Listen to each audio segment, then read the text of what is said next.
Oh, oh, oh, oh, oh. Ooh. Oh, oh, oh, oh. Ooh.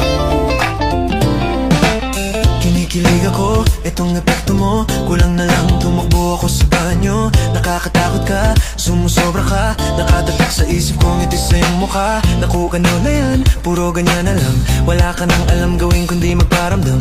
Di ko na alam, ano pa dapat ang iisipin ko o dapat ba na wag na lang. Tuwing gabi ka lang nagte-text, magme-message ka walang effect. Nag-aantay kung ano na next upang aking utak ay maset. O ano ba